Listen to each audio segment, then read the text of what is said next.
pangkas, 3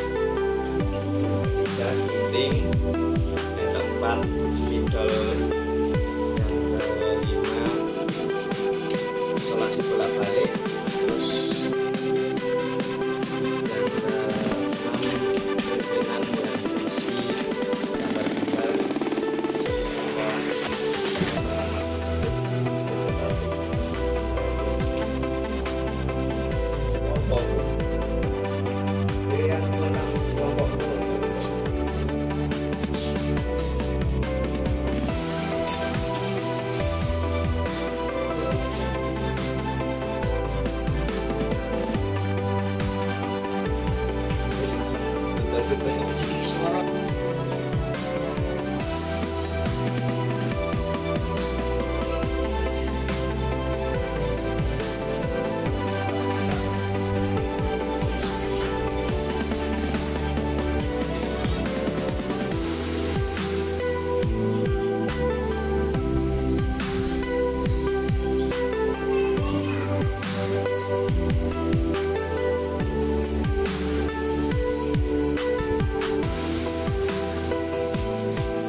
Di video ini saya akan menjelaskan tentang media pembelajaran yang sudah dibuat oleh kelompok kami.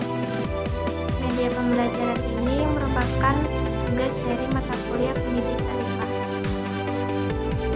Tujuan dibuatnya media pembelajaran ini diharapkan pembelajaran pada mata pelajaran IPA, khususnya pada materi perkembangbiakan hewan dan tumbuhan, dapat meningkatkan minat siswa dalam belajar, sehingga dapat memberi kemudahan siswa dalam memahami materi yang disampaikan. Nah, di sini saya akan memperkenalkan media pembelajaran yang sudah kami buat dan dapat diterapkan dalam pembelajaran IPA terkhusus pada materi perkembangbiakan hewan dan tumbuhan.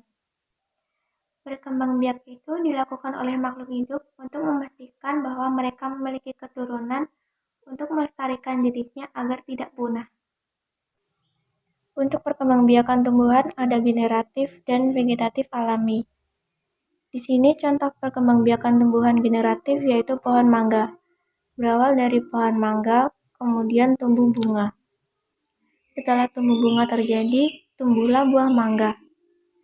Nah, setelah adanya buah mangga, biji mangga bisa dibuat pohon mangga yang baru, yaitu dengan cara mengubur biji mangga tadi, dan terjadilah tumbuh akar. Kemudian terjadi tumbuh akar dan tunas, barulah menjadi pohon kecil mangga. Yang kedua yaitu perkembangbiakan vegetatif alami. Di sini saya mempunyai contoh stolon. Nah, vegetatif alami merupakan proses perkembangbiakan tanpa melalui proses penyerbukan, jadi secara alami tanpa adanya campur tangan manusia. Stolon ini merupakan batang yang menjalar di atas ataupun di permukaan tanah. Tumbuhan yang berkembang biak dengan stolon contohnya adalah stroberi dan rumput teki. Biasanya selain stolon ada pada umbi-umbian, kemudian spora atau tunas. Kemudian ada vegetatif buatan. Di sini terdapat gambar cara mencangkok tanaman.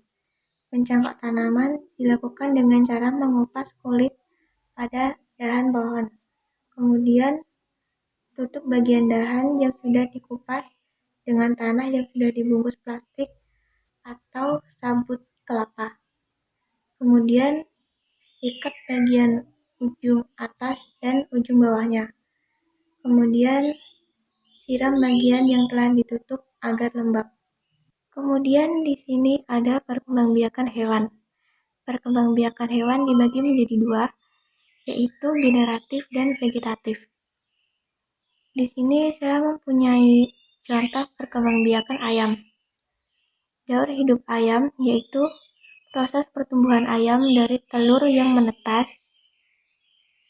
Selanjutnya tumbuh memasuki tahap anak ayam. Dengan ukuran yang masih kecil, berkembang menjadi ayam dewasa dengan penambahan seperti ukuran fisik serta warna bulu yang kemudian melakukan proses perkawinan dan menghasilkan telur ayam generasi yang baru. Kemudian perkembangbiakan hewan vegetatif adalah proses berkembang biak tanpa ada proses perkawinan. Seperti contohnya di sini ada amoeba. Bentuk dari hewan amoeba ini yaitu bersel satu, berukuran kecil, tak berbentuk, yang memiliki membran sel, berpori yang membungkus organel sel dan sitoplasma.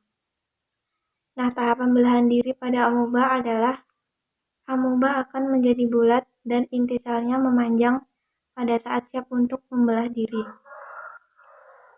Lalu pada sel induk mereplikasi materi genetis yang terkandung di dalam inti sel melalui pembelahan mitosis. Sel tersebut juga terbagi sama. Oleh karena itu, sel anak-anak secara genetik satu sama lain dengan sel induknya. Pada proses ini, inti amoeba terbagi menjadi dua. Inti sel anak melalui karyokinesis. Selanjutnya, setelah inti sel terbagi menjadi dua, proses sitokinesis terjadi di mana sitoplasma pada sel induk terbagi menjadi dua sel anak. Barulah terbentuk dua sel amoeba yang memiliki inti sel dan organel selnya sendiri. Nah, kita sudah melihat dan mempraktekkan media pembelajaran papan pintar tadi. Semoga bermanfaat. Terima kasih. Wassalamualaikum warahmatullahi wabarakatuh.